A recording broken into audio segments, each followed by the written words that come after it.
Hi again, everyone. Welcome back to Stuart Little. My name's Alaina, and I'm going to be reading you chapter 14 today, which is called An Evening on the River. So if you remember from the last chapter, Stuart had written a letter to Miss Harriet Ames, who he saw in the post office and found very pretty, and also she was his size, and he liked that, so he wanted to meet her and have like a date on the river. So he got himself a canoe, which you can see here, a little canoe from the post office, and he went to wait to see if she would come for their date. So here we are at chapter 14, An Evening on the River. When Stuart arrived at his campsite by the river, he was tired and hot. He put the canoe in the water and was sorry to see that it leaked badly. I was wondering about that. The birch bark at the stern was held together by lacing, and the water came in through the seam. In a very few seconds, the canoe was half full of water. "Ah," said Stuart, "I have been swindled." He had paid 76 cents for a genuine birch bark canoe, only to find that it leaked. "Darn, darn, darn," he muttered. Then he bailed out his canoe and hauled it up on the beach for repairs. He knew he couldn't take Harriet out in a leaky boat. She wouldn't like it. Tired though he was, he climbed a spruce tree and found some spruce gum. So that's like very sticky stuff that the tree makes. With this, he plugged the seam and stopped the leak. Even so, the canoe turned out to be a cranky little craft. If Stuart had not had plenty of experience on the water, he would have gotten into serious trouble with it.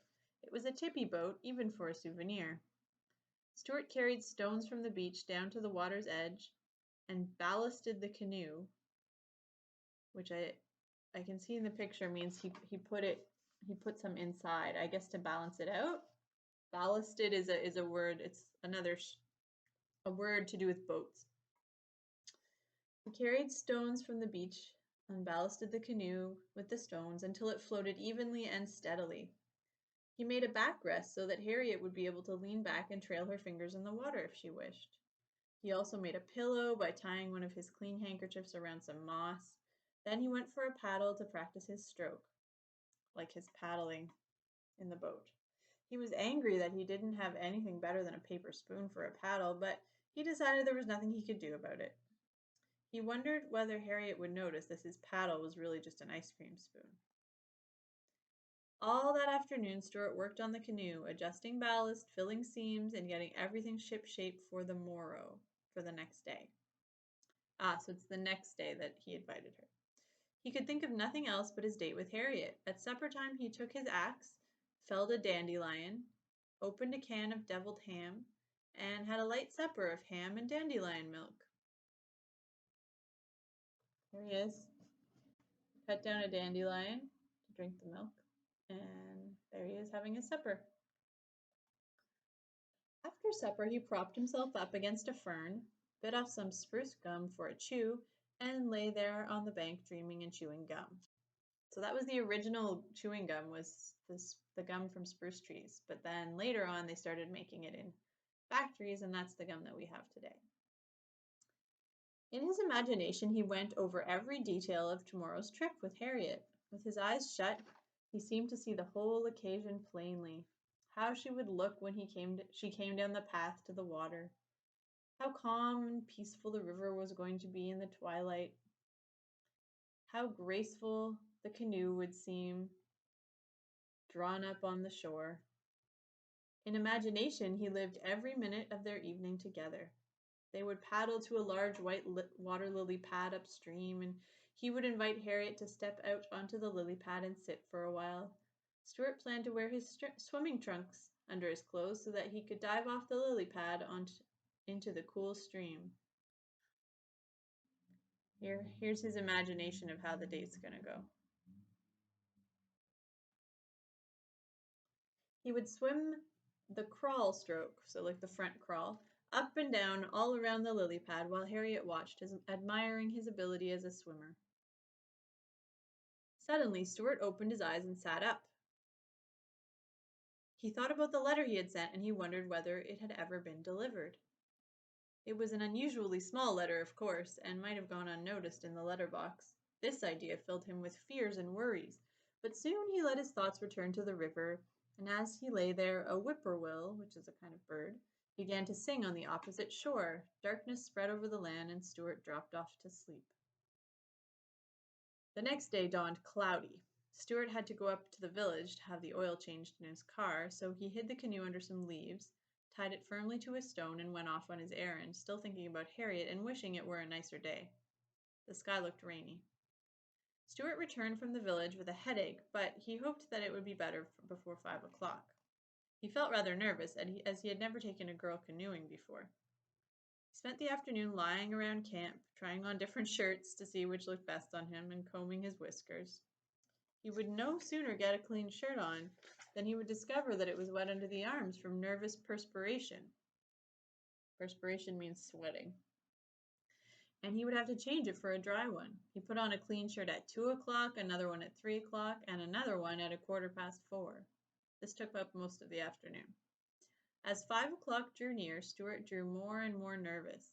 He kept looking at his watch, glancing up the path, combing his hair, talking to himself, and fidgeting. The day had turned chilly, and Stuart was almost sure that there was going to be rain. He couldn't imagine what he would do if it should rain just as Harriet Ames showed up to go canoeing. At last 5 o'clock arrived. Stuart heard someone coming down the path. It was Harriet. She had accepted his invitation. Stuart threw himself down against a tree stump and tried to strike an easy attitude, as though he were accustomed to taking girls out. He waited till Harriet was within a few feet of him, and then got up. "Hello there," he said, trying to keep his voice from trembling. "Are you Mr. Little?" asked Harriet. "Yes," said Stuart. "It's nice of you to come." "Well, it was very good of you to ask me," replied Harriet.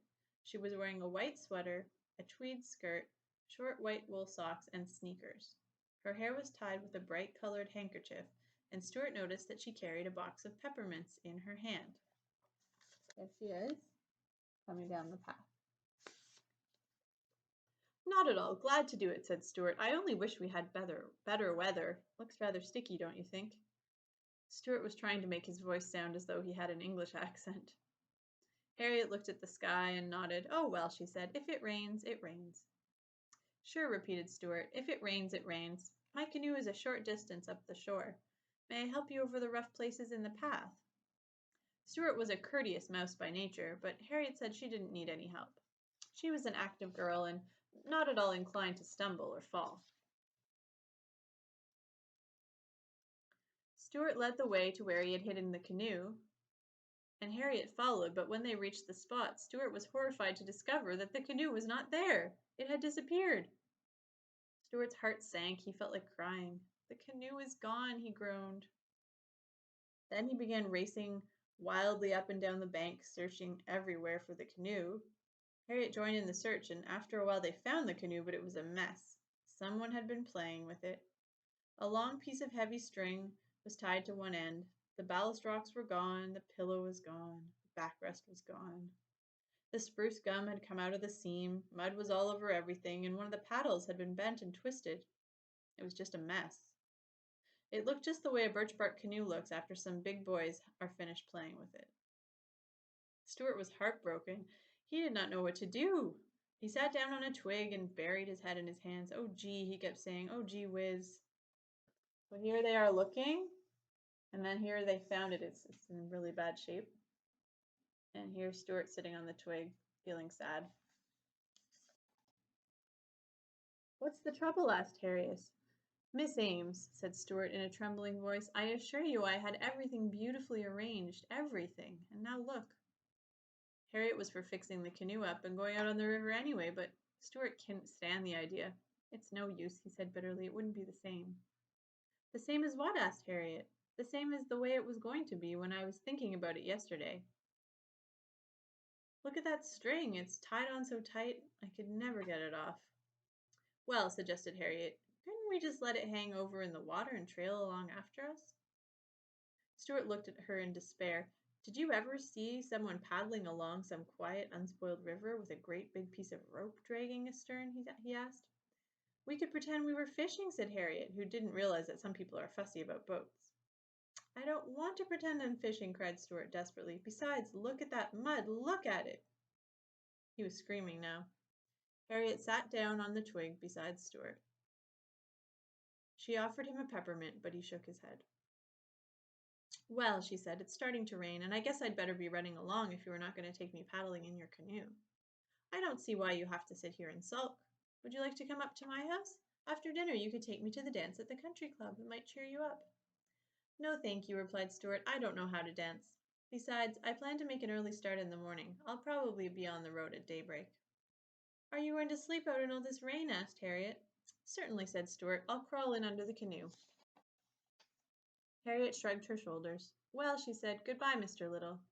Goodbye, Miss Ames, said Stuart. I am sorry our evening on the river had to end like this. So am I, said Harriet, and she walked away along the wet path toward Tracy's Lane, leaving Stuart alone with his broken dreams and his damaged canoe. Well, that's pretty sad. I was hoping that they would fix it up. Oh, and here she is giving him a peppermint.